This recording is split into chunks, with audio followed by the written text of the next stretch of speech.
एक बाप को जो खुशी होती है ना, तुम उसका अंदाजा भी नहीं लगा सकते। बाबूजी, राहुल, जय, जल्दी आइए, खाना तैयार है।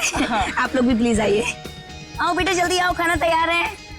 हाँ भाई, मेरे मिक्की माउस। क्या खाएंगे गुड़िया? मिक्की बेटा आप क्यों? ये हलवा लीजिए ना, नीता ने खास आपके लिए ही तो बनाया है, लीजिए। अरे वाह। तो बेटा मिक्की, भूख लगी है ना? वाह, क्या स्वादिष्ट हलवा है, मजा आ गया। बाबूजी, आज शिल्पा ने खाने में बहुत ज्यादा प्यार डाला है, इसीलिए खाना इतना टेस्टी लग रहा है सबको।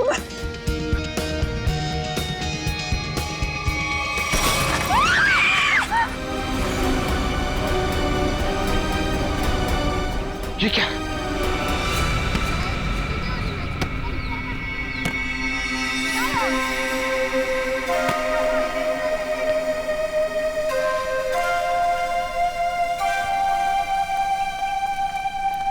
अरे प्रकाश अंकल, आप यहाँ? अंकल नमस्ते। नमस्ते अंकल। नमस्ते।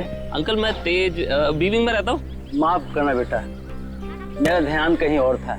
कोई बात नहीं। अंकल आप यहाँ धूप में अकेले बैठ के क्या कर रहे हैं? बेटा सुनील घर की चाबी देना भूल गया, पर फिक्र की कोई बात नहीं, वो आता ही होगा। अंकल तो हम सुनील जी को फोन लगा देते हैं, उन्हें तो आते आते शाम हो जाएगी। अरे नहीं, काम के वक्त उसको फोन करके परेशान मत करो। जैसी आपकी मर्जी अंकल, लेकिन कम से कम आप हमारे घर पे आके इंतजार कर लीजिए। नहीं मुझे चलेगा, मुझे अकेला छोड़ दो।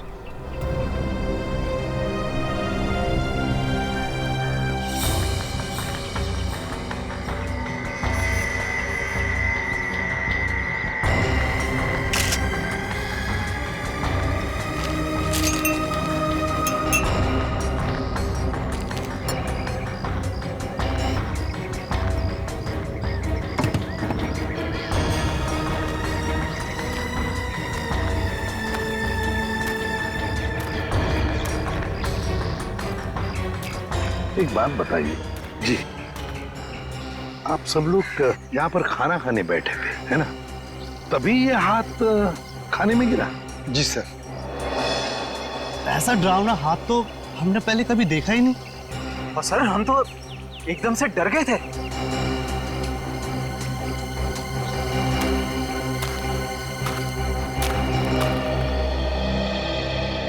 सर आपने हाथ तो देखा ही ना सर, गला नहीं है लेकिन खून पूरी तरह से सूख चुका है। बहुत बुरी हालत से काटा है ये हाथ। अगर ये हालत इस हाथ की है, वही सोच रहा हूँ जिसका ये हाथ काटा गया है उसके और शरीर के हिस्से का किया होगा। सर क्या ये हाथ देख के हम पता नहीं लगा सकते कि ये आदमी का हाथ है या किसी औरत का हाथ है? ये तो साउंड के बताएगा, उसका काम है।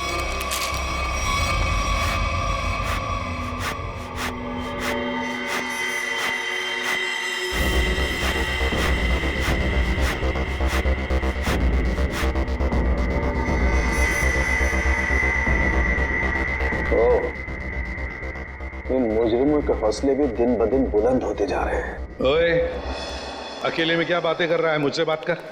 क्या पता चला, बताओ जल्दी। बस जिस किसी का भी हाथ है उसका डीएनए मरने वाले की कहानी पुकार पुकार कर बता रहा है। ऐसी क्या कहानी बता रहा है सर? सचिन, जिस किसी का ये हाथ है उसकी उम्र 40 से 45 साल की है। और बॉस, इसके साथ जो कुछ हुआ है उसे सोच करके भी रोंगटे खड़े हो जाते हैं। रोंगटे खड़े हो जाते? क्यों सालू के सब? इसके हाथ में से खून का एक एक कतरा निचोड़ निचोड़ के निकाला गया है। क्या कह रहे हैं सर आप? इतना कुछ किया गया इस बेचारे के साथ इसे मारने से पहले? हाँ, और ये सुइयां, ये तारे, ये सब इस हाथ के प्रेशर को, वॉल्यूम को और डेंसिटी को बता रहे हैं। लेकिन सर जब आदमी मर चुका है और उसके हाथ में खून ही नहीं तो प्रेशर कैसा? एक डेड बॉडी का भी एक निश्चित वॉल्यूम, निश्चित प्रेशर और निश्चित डेंसिटी होती है, लेकिन इसके मुर्दा शरीर का वो डेंसिटी, वो वॉल्यूम और वो प्रेशर तीनों कम है। और ये हाथ देखो बॉस, इस हाथ को देखने से लगा है कि किसी ने बहुत ही क्लिनिकली, सर्जिकली इस हाथ को काटा है। अच्छा, मतलब किसी ऐसे आदमी ने ये काम किया है जो मेडिकल के बारे में जानता है शायद डॉक्टरी पेशे का हो सकता है, लेकिन यह है कौन, ये जानने से पहले हमें ये पता लगाना होगा कि ये हाथ किस आदमी का है, और ये हमें इस हाथ के ऊपर मिली अंगूठी ही बता सकती है। लेकिन सर उस अंगूठी को तो जंग लग गया था ना? हाँ, अंगूठी को जंग लग गया था, इसीलिए बॉस उस अंगूठी को ब्रिंजोन कार्बाइड नाम के केमिकल में डाला है ताकि जंग हट जाए और उस अंगूठी का असली रूप हमारे सामने आ जाए। एक मिनट।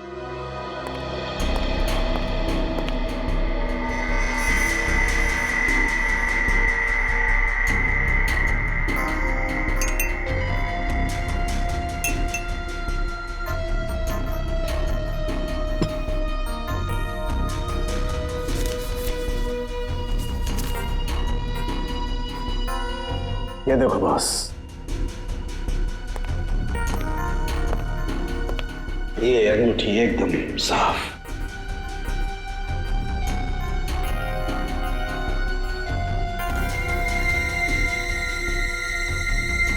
ये क्या है? इस अंगूठी के अंदर 2 अल्फाबेट्स इनग्रेव किए हुए हैं, RV। सर ये 2 अक्षर आर और वी, इनसे कैसे पता चलेगा उस आदमी के बारे में? यही तो हमारा काम है ना फ्रेडी, पता लगाना। सिर्फ इन 2 अक्षरों से, आर और वी। फ्रेडी, इससे भी छोटी सुराग से हमें पता चल सकता है मुजरिम कौन है। सर हो सकता है ये आरवी मरने वाले के नाम का इनिशियल हो सकते हैं, और सचिन ये भी हो सकता है कि वो इनिशियल्स RV पत्नी के भी हो। वो अंगूठी शायद शादी की अंगूठी हो। सर एक और बात, वो अंगूठी प्लैटिनम में बनाई गई थी।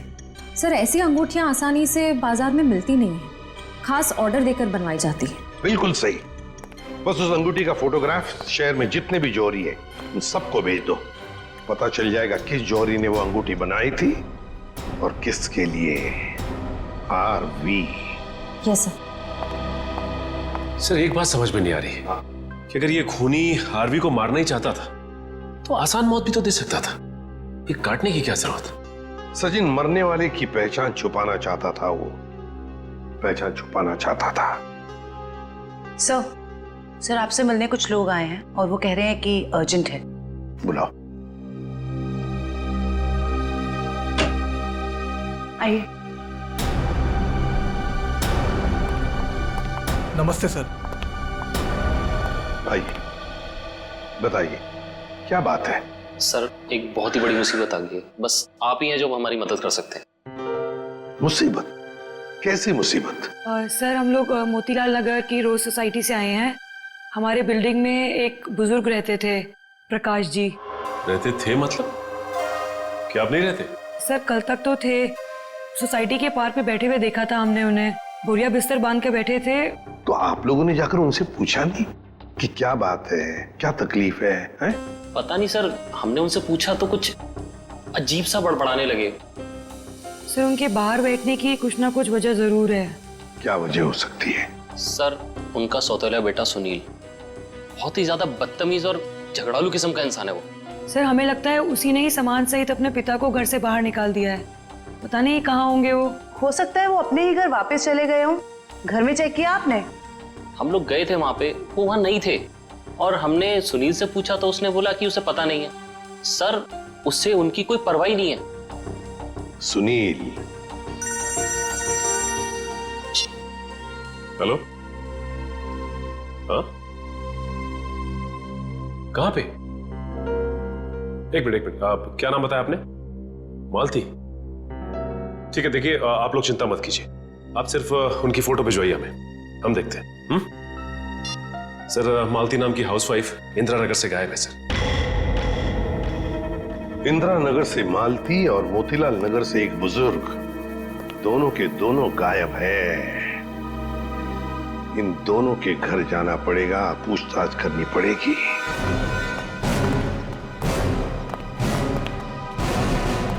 सर हमने मिस्टर सुनील का घर अच्छे से चेक किया, प्रकाश जी नहीं है वहाँ पे, और ना ही कोई ऐसा सुराग मिला है जिससे प्रकाश जी के बारे में कुछ पता चल सके।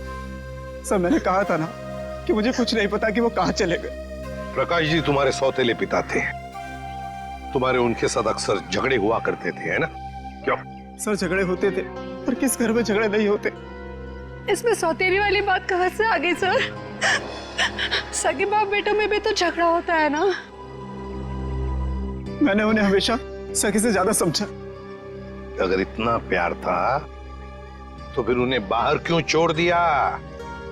सर उन पे घर की डुप्लीकेट चाबी थी, चाहते तो घर में बैठ सकते थे।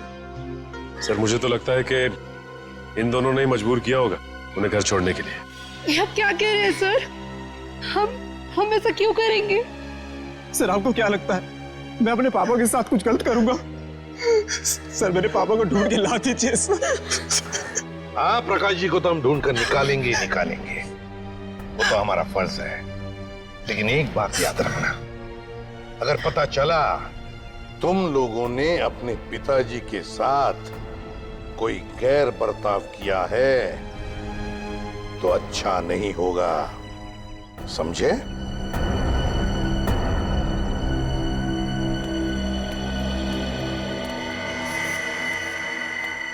सर ये वो लेटर है जो मालती छोड़ के गई थी।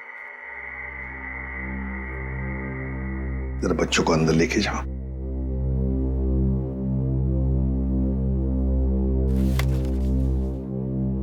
मैं मालती अपने पूरे होश में बिना किसी दबाव के ये खत लिख रही हूं। मैं अपनी रोजमर्रा की आम जिंदगी से इस घर गृहस्थी से तंग आ गई हूं और अपनी मर्जी से छोड़ के जा रही हूं। मुझे माफ कर देना विनय, माफ कर देना राहुल। कुछ दिन आप सबको बहुत तकलीफ होगी मेरे बिना, मगर फिर आदत पड़ जाएगी। मेरे वापस आने की उम्मीद मत रखना, हमारा साथ यहीं तक ही था। मालती। सर ऐसे कैसे कोई पत्नी अपने बसे बसाए घर को छोड़ के जा सकती है? वही तो। वो मैं कल बच्चे को स्कूल छोड़ने गई थी ना, तब वो मुझे वहां मिली थी, तो मुझे उसका बर्ताव कुछ अजीब सा लगा। कुछ अजीब सा लगा मतलब? कैसा लगा आपको? मतलब वो बच्चे के सामने रो रही थी। सर हमेशा अपना और पापा का ख्याल रखना। आप कहीं जा रहे हो क्या? मैं भी चलूंगा आपके साथ। नहीं बेटा, मैं कहीं नहीं जा रही। और रोते रोते उसने बच्चे को वैन में बिठाया और वो सब्जी लाने के लिए चली गई, और जाते जाते उसने अपना मोबाइल फोन भी तोड़ दिया। ये तो बड़ी अजीब बात है। कैसे गई वो वहां से? वो ऑटो से गई सर। और कहाँ गई कुछ पता चला? मेरा मतलब है क्या सुना आपने? नहीं, मैं सुन नहीं पाई सर। चलो ठीक है, thank you very much. Sachin, Motilal Nagar और इंदिरा नगर के जितने भी रिक्शा वाले हैं उन सबको प्रकाश जी और मालती के फोटोग्राफ्स दिखाओ। एक्सक्यूज मी भाई साहब, इस आदमी को आपने यहाँ कहीं देखा क्या? नहीं सर, इनको कभी नहीं देखा। अरे अब ध्यान से देख के बताइए, हो सकता है कभी आपकी टैक्सी में बैठे हो। टैक्सी में तो दिन भर में बहुत लोग बैठते हैं साहब, हर किसी का चेहरा याद रखना मुश्किल रहता है। शुक्रिया।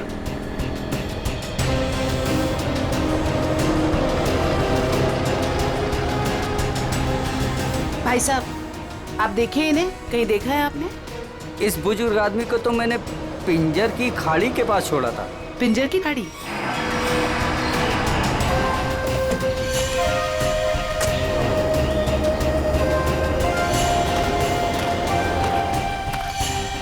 साहब ये औरत कल पक्का मेरे साथ मेरे ही ऑटो में गई थी। अरे मैडम, यहाँ इस सुनसान जगह पे कहाँ रुकवा दिया ऑटो? आगे सारा जंगल ही जंगल है। और साहब एक और बात बताऊं, वो औरत ना मुझे बड़ी अजीब सी लग रही थी साहब। पूरे रास्ते रोती हुई गई और मोटी डोंगरी की गुफा के पास इसने मेरी ऑटो रुकवाई और उतर के चली गई। मैंने कहा भी कि मैडम अपने बाकी के पैसे तो लेते जाइए, लेकिन उसने पीछे मुड़कर देखा ही नहीं, बस जंगलों की तरफ बढ़ती चली गई साहब।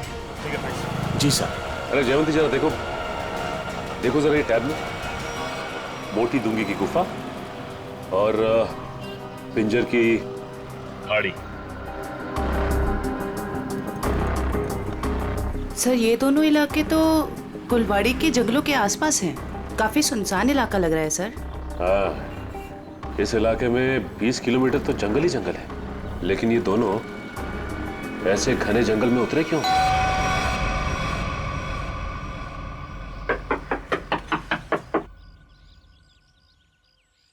बड़ी अजीब बात है। रिंग पे आरवी गुदा है और नाम हितेन कुमार। हो सकता है इस घर के किसी और सदस्य के नाम के इनिशियल्स हों ये। क्योंकि उस जौहरी को पूरा यकीन था कि इस रिंग का ऑर्डर इसी घर में से किसी ने दिया है।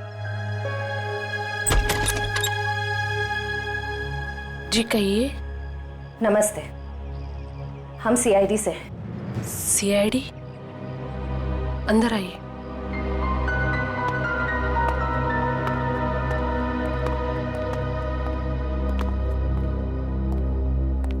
जी हितेन ठीक तो है ना?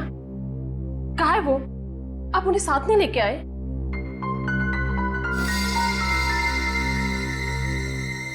क्या आप इस अंगूठी को पहचानती हैं?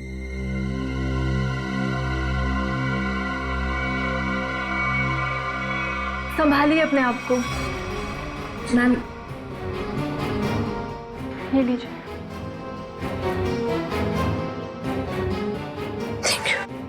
क्या आप बता सकती हैं कि इस अंगूठी पर जो आरवी इनिशियल्स बने हुए हैं, इनका क्या मतलब है?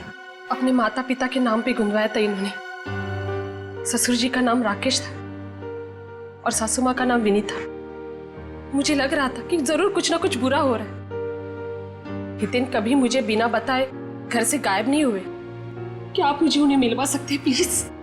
मैम दरअसल हमें उनका कटा हुआ हाथ।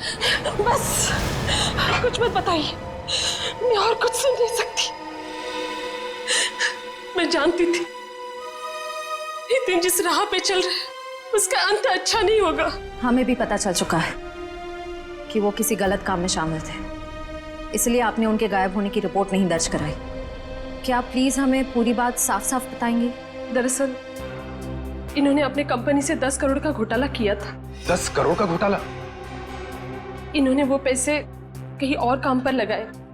पैसे तो डूब गए, लेकिन जब कंपनी ने उनके पास पैसे की डिमांड की तो उनके पास पैसे देने के लिए एक फूटी कौड़ी भी नहीं थी।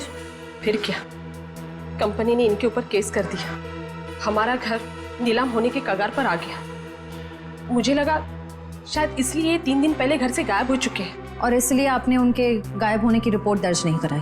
नहीं, दरअसल अचानक मुझे इनके कंपनी से कॉल आया। किसी ने कंपनी की रकम चुकता कर ली है। मैं खुश हो गई कि शायद ही आप वापस आएंगे। एक मिनट, वो 10 करोड़ रुपए जो हितेन ने कंपनी से चुराए थे वो किसी और ने चुकते किए? किसने? पता नहीं, किसी ने इनके कंपनी के अकाउंट में वो रकम डलवा दी थी और एक चिट्ठी छोड़ी कि ये रकम वही है जो हितेन ने उनकी कंपनी से ली थी। बड़ी अजीब बात है मैम, कोई और हितेन के पैसे क्यों चुकाएगा, वो भी 10 करोड़? इसके पीछे जरूर कोई गहरा राज है। मैम, आपके रिश्तेदारों ने या दोस्तों ने हितेन को ढूंढने की कोशिश नहीं की? कोशिश की न। हितेन की गाड़ी भी मिली गुलवाड़ी जंगल के पास, लेकिन हितेन का कुछ पता ही नहीं चला। गुलवाड़ी जंगल?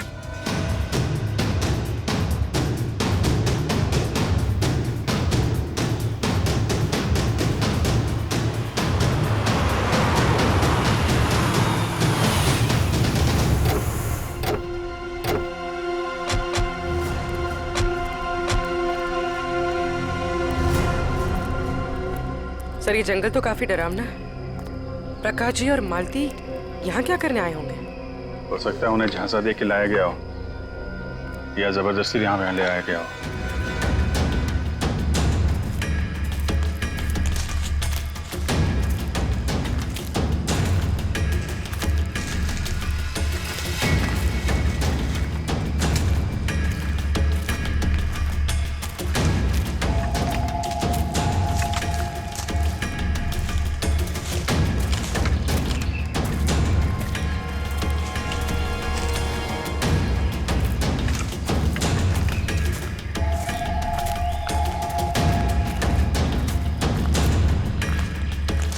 एक मिनट अभिजीत, वो देखो।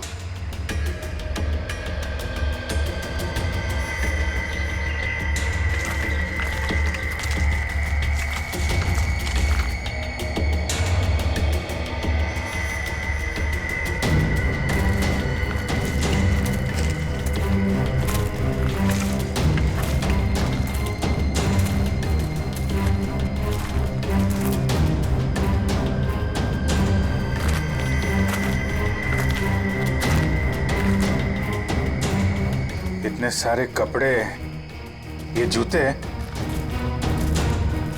ओह माय गॉड, खून देखा? Oh no.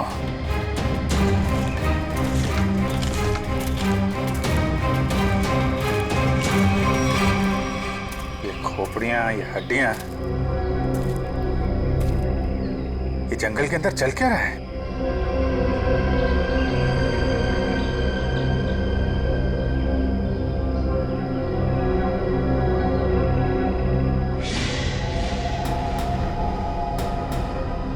कौन है?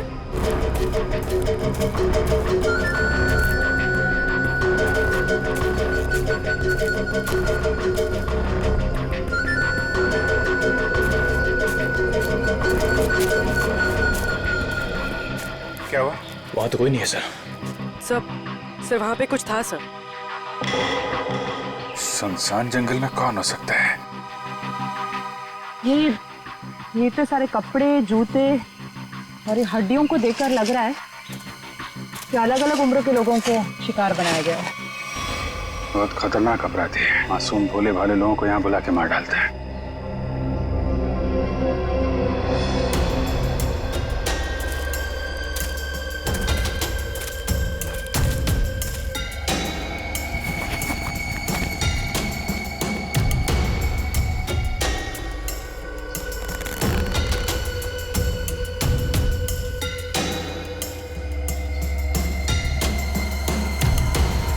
प्रकाश जी कब आ गई है?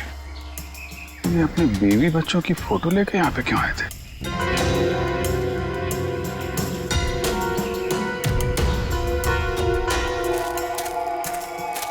ए रुको! क्या हुआ?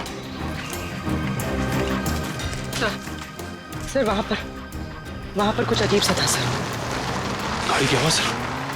सर जंगल में कोई आया है? तुम लोग देखो जरा जाके।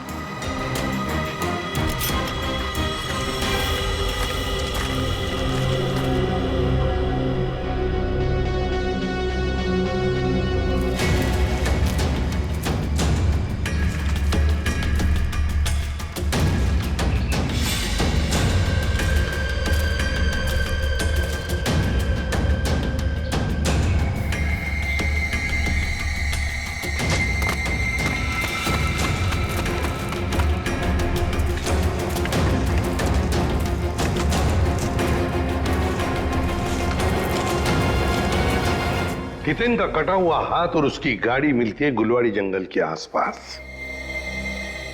समझ में नहीं आ रहा है, पता नहीं क्यों सचे मुझे ऐसे लग रहा है कि हितेन का केस, मालती का केस और प्रकाश जी का केस, इन तीनों केसेस का आपस में कोई ना कोई संबंध है, कोई ना कोई संबंध है। सर प्रकाश जी और मालती के बारे में कुछ और पता चला है। क्या? सर ठीक हितेन की तरह ही प्रकाश जी और मालती दोनों कर्जे में थे। प्रकाश जी के बेटे को 5 लाख रुपए देने थे और मालती जी का घर गिरवी रखा था। सर दोनों के गायब होते ही इन दोनों का कर्जा किसी ने चुका दिया। हितेन भी कर्जे में था, मालती भी कर्जे में थी, प्रकाश जी भी कर्जे में थे। तीनों के तीनों गायब होते, तीनों के तीनों आखिरी बार दिखाई पड़ते हैं गुलवाड़ी जंगल के आसपास।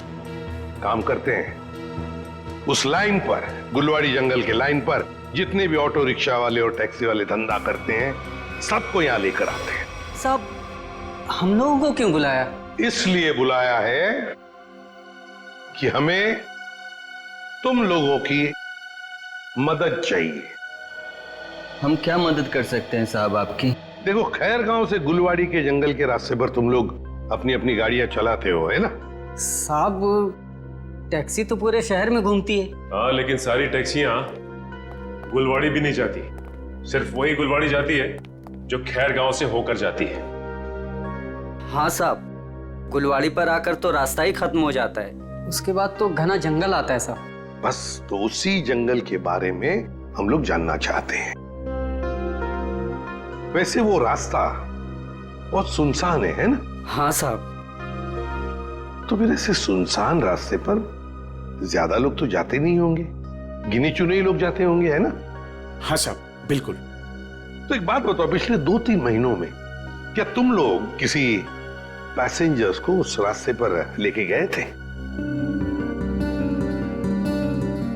याद करो। हाँ साहब, मुझे याद है साहब। मैंने पिछले 3 महीनों में उस रास्ते पर 2 अलग-अलग लोगों को छोड़ा है। मैंने भी एक सवारी को छोड़ा था साहब पिछले महीने। साहब पिछले महीने मैंने भी एक सवारी छोड़ी थी, वो एक आदमी था। तो क्या उन लोगों के चेहरे याद आ रहे तुमको? साहब चेहरा तो नहीं याद, पर उसकी बातें जरूर याद है। बहुत परेशान था वो, किसी से फोन पे कह रहा था कि मैं आ रहा हूँ, कुछ परेशानी तो नहीं होगी ना? साहब मुझे याद आया, मालती जी के अलावा मैंने एक लड़की को भी छोड़ा था और वो लड़की पूरे रास्ते रोती रही। साहब मुझे तो लगता है कि वो लड़की घर छोड़कर भाग कर आई थी। हाँ साहब, और गुलवाड़ी के रास्ते पर उतर गई वो। मैंने अपने सवारी से बोला था यहाँ पर ऑटो और टैक्सी नहीं मिलेगा साहब, पर उसने कोई जवाब ही नहीं दिया। सर ये तो बिल्कुल प्रकाश और मालती के केसेस जैसा है। हाँ श्रेया, ये तीनों के तीनों केसेस एक जैसे ही हैं और जरूर और भी ऐसे केसेस होंगे। लेकिन हितेन, प्रकाश और मालती, इन तीनों के जिसने भी कर्जा चुकाया है उसी ने इन तीनों को गायब भी किया है। समझ में नहीं आ रहा है ये सब करने के पीछे ये खोने का मकसद क्या है? मकसद तो पता नहीं अभिजीत, लेकिन इतना जरूर कह सकती हूँ कि ये एक हॉट ब्लडेड मर्डर है। सोचा समझा किया गया अपराध जो किसी पढ़े लिखे आदमी ने किया है। पढ़े लिखे आदमी?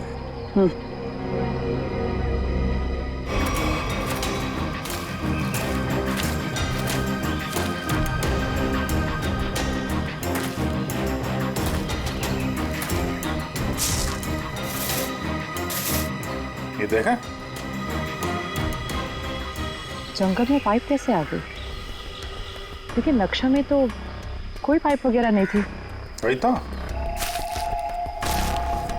कहीं ये पाइप भी उन अपराधियों ने तो नहीं लगाई है? काटो जरा सा। निखिल, गाड़ी की आवाज उसी वक्त आई जब हम जंगल में थे। ये कोई संयोग नहीं है। मतलब मुजरिम को भनक लग गई थी हमारे जंगल में आने की। भले ही भनक लग गई हो, लेकिन हमारे हाथों से बचेंगे नहीं हमको।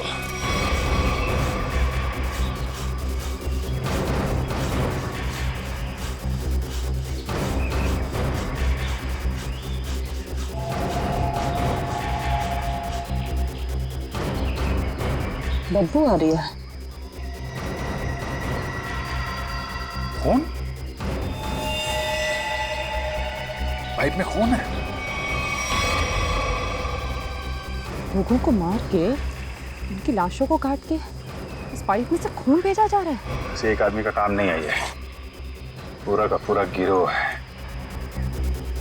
ये पाइप हमें उन तक पहुंचाएगा।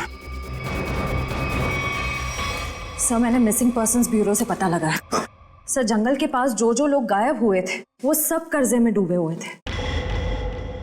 जो लोग उस गुलवाड़ी जंगल में गायब हुए सब कर्जे में डूबे हुए हैं। तो मतलब मेरा शक सही था। ये कोई संयोग नहीं, सोच समझ के बनाया हुआ प्लान है ये, कर्जे में डूबे लोगों को निशाना बनाने का। सर लगता है ये कोई सीरियल किलर है जो कर्जे में डूबे लोगों को ही अपना शिकार बना रहा है। सर सचिन, हो तो हम पता लगा ही लेंगे। ये प्रकाश, हितेन और मालती, इन तीनों के फोन रिकॉर्ड चेक किए? Yes sir. क्या पता चला? सर इन तीनों के फोन रिकॉर्ड्स में 3 नंबर ऐसे हैं जो कॉमन हैं। किस किस के फोन नंबर्स है वो? सर 2 नंबर तो बंद आ रहे हैं और तीसरा नंबर किसका है इसका पता नहीं चला है। लेकिन सर इस तीसरे नंबर से किसी जया को फोन किया गया है परसों। तीसरे नंबर से जया को फोन किया गया है? तो फिर लगता है जया की जान को खतरा है। जया की जान को खतरा है। श्रेया, इस जया को फोन करो, पूछो उससे क्या वो किसी कर्जे में डूबी है क्या।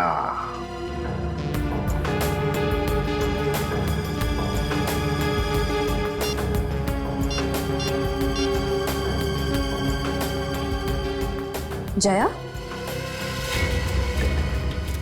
निखिल, ये देखो, टायर के निशान। टायर के निशान? अगर टायर के निशान यहाँ है तो गाड़ी भी कहीं आसपास होनी चाहिए।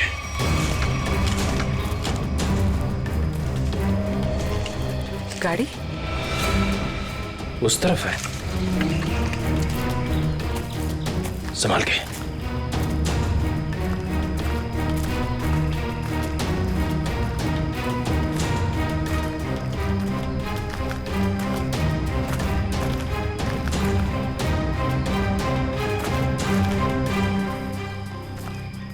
यहाँ तो आसपास कोई नहीं है। इंजन अभी भी गर्म है, मतलब जो कोई भी इस जीप में आया है यहीं आसपास है। इतने सारे डब्बे हैं।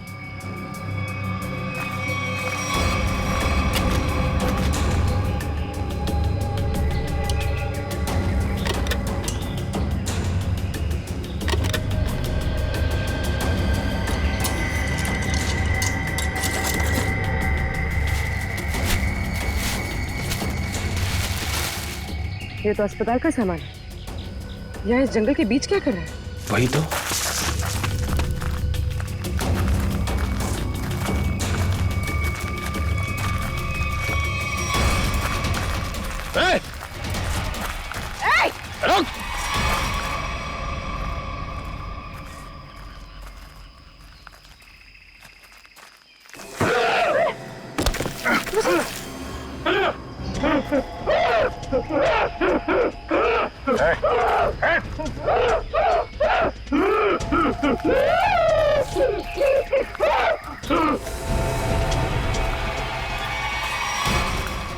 रुक!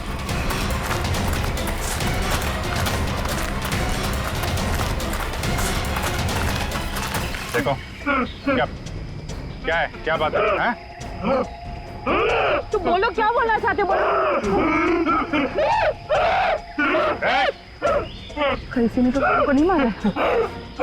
मैं इसकी दिमागी हालत देख के तो नहीं लगता ये। देखो ठीक है, तुम जाओ यहाँ से अभी। चलो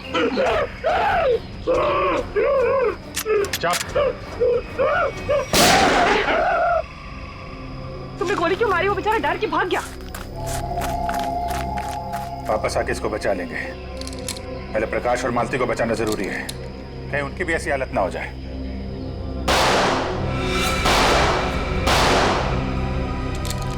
गोली की आवाज? कहीं निखिल पूरी मुसीबत में तो नहीं? लेकिन उन्हें ढूंढेंगे कैसे अभी? जिधर से गोली की आवाज आई है उधर। देखो प्लीज, जब तक मुझे पैसे नहीं मिलेंगे तुम फोन पे ही रहना।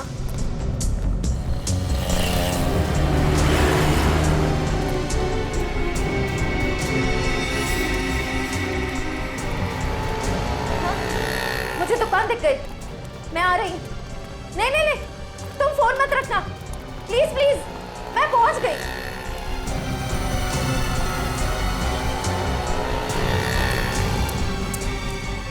भाई साहब, वो मिट्टी का तेल दो ना।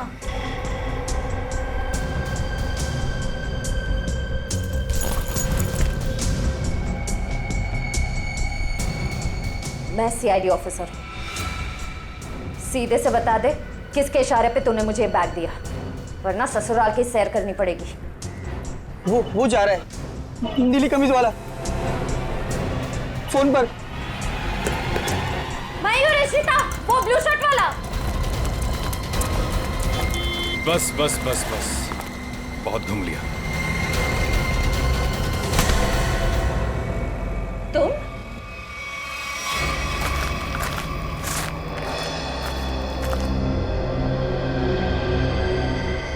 घसीटने का निशान।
सत्या,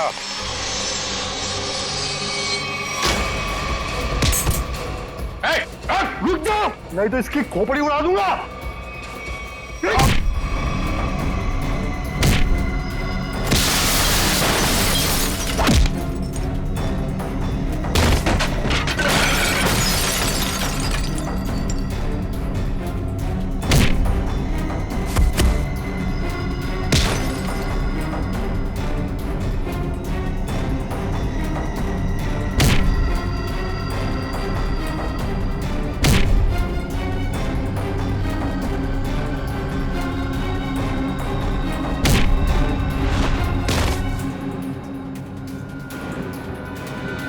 कि बस लगी तो नहीं?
पूर्वी, उसका नकाब उसका ये साथी उतारेगा।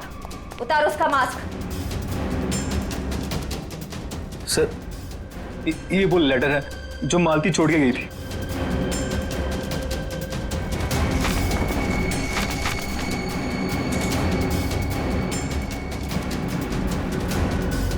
आप क्या कह रहे हैं सर?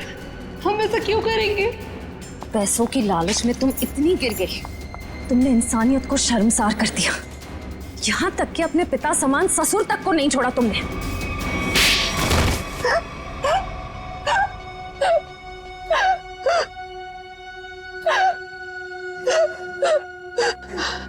मैंने जो कुछ भी किया लोगों की मर्जी से किया और उन्हें उनके बलिदान का दाम भी दिया। गलत। लोगों की मजबूरी का नाजायज फायदा उठाया तुम लोगों ने। उनके शरीर के अंगों का काला कारोबार कर रहे थे तुम लोग। क्यों? क्योंकि आपकी सरकार ने मेरा डॉक्टर का लाइसेंस कैंसिल कर दिया था। कमाल है, तुम्हारा लाइसेंस रद्द कर दिया तो तुमने लोगों को मारना शुरू कर दिया।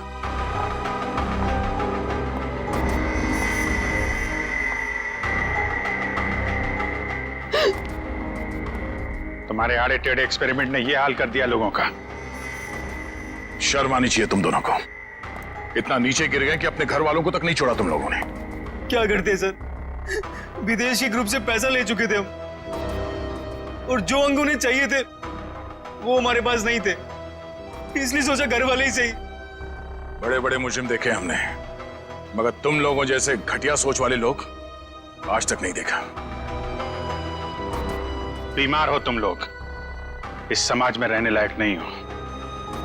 किस्मत अच्छी हुई तो जिंदगी भर जेल में सड़ोगे, वरना आसार तो यही है कि अदालत फांसी देगी तुम्हें। ले जाओ इन्हें। चल।